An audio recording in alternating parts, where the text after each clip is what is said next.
Assalamualaikum warahmatullahi wabarakatuh teman-teman semuanya.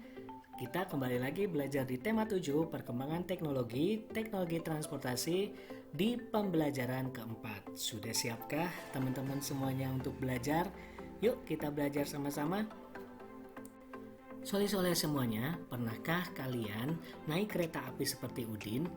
Atau naik perahu seperti Benny?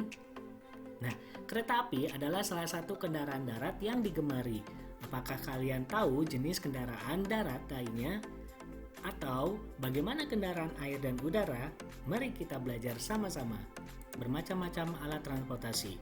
Kita membutuhkan alat transportasi untuk berpergian. Alat transportasi dapat mempercepat perjalanan kita.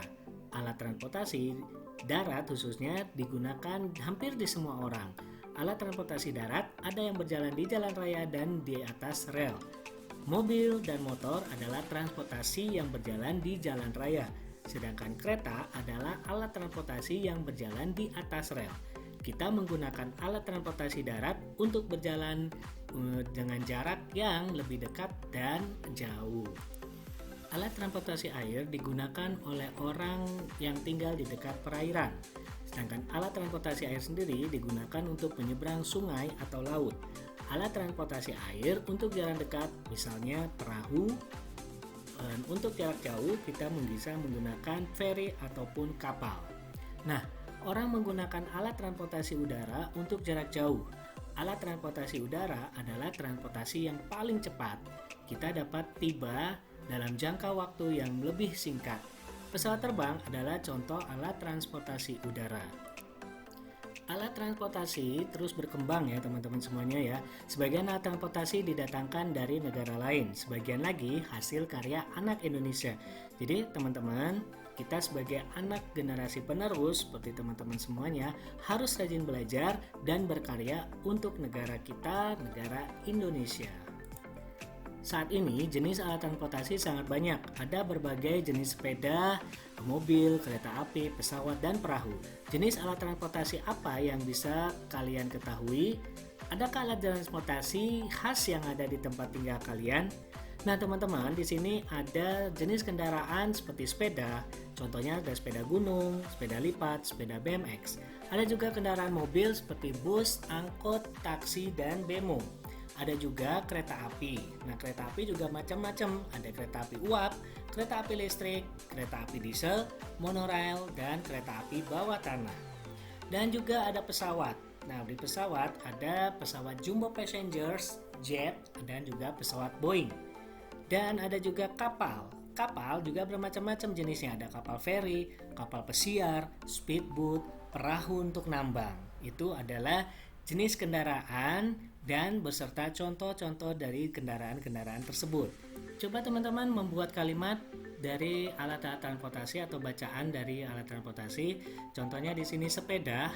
Di ini kalimatnya misalkan sepeda merupakan alat transportasi darat. Terus ada mobil, kalimatnya adalah ada beberapa jenis mobil angkutan umum di Indonesia. Dan ada kereta api. Kereta api merupakan alat transportasi yang murah. Pesawat, ada Airbus, merupakan salah satu jenis pesawat terbang. Dan juga perahu, ini adalah misalkan nelayan menggunakan perahu untuk melaut. Nah, teman-teman semuanya, setiap orang memiliki alat transportasi yang paling disukai.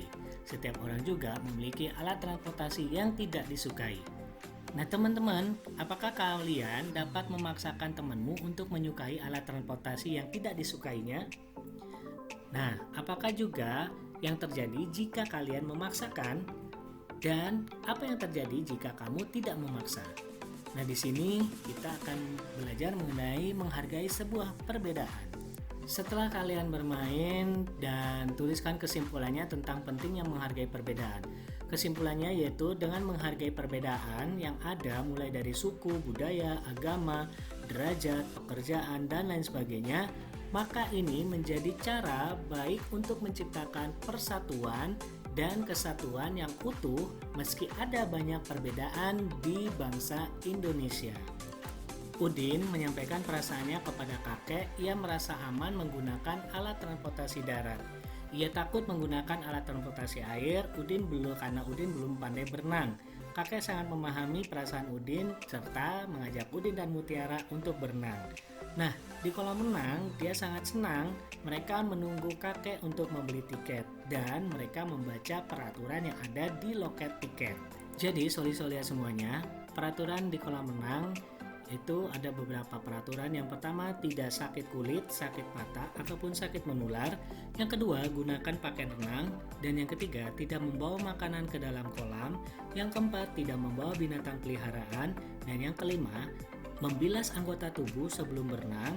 Yang keenam, tidak meludah dan buang air kecil di dalam kolam. Yang ketujuh, tidak memakai alas kaki di dalam kolam area kolam. Dan yang kedelapan, tidak berlarian di tepi kolam. Yang kesembilan, tidak melompat ke dalam kolam. Dan yang terakhir, tidak bermain-main di dalam kolam.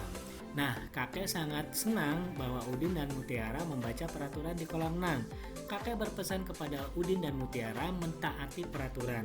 Dengan mentaati peraturan kolam renang, kita sudah menjaga keselamatan diri dan orang lain. Oke, kita coba misalkan peraturan yang pertama, yaitu di mana ada peraturan bagaimana jika kita melanggarnya. Peraturan yang pertama yaitu peraturan tidak sakit kulit, sakit mata, ataupun sakit menular yang lainnya, karena orang yang sakit dapat menularkan penyakit melalui air kepada orang lain. Peraturan tentang pemakaian pakaian renang. Pakaian renang dibuat dengan tujuan untuk mempermudah gerakan berenang. Dan peraturan tidak membawa makanan ke dalam kolam renang karena makanan yang masuk ke dalam kolam renang akan mengakibatkan air menjadi keruh dan kurang bersih. Yang selanjutnya itu tidak membawa binatang peliharaan. Binatang peliharaan dapat mengganggu aktivitas orang lain di kolam renang. Dan yang selanjutnya itu membilas anggota tubuh sebelum berenang. Alasannya karena membilas tubuh berenang dapat digunakan untuk menyesuaikan suhu tubuh dengan suhu di air kolam renang.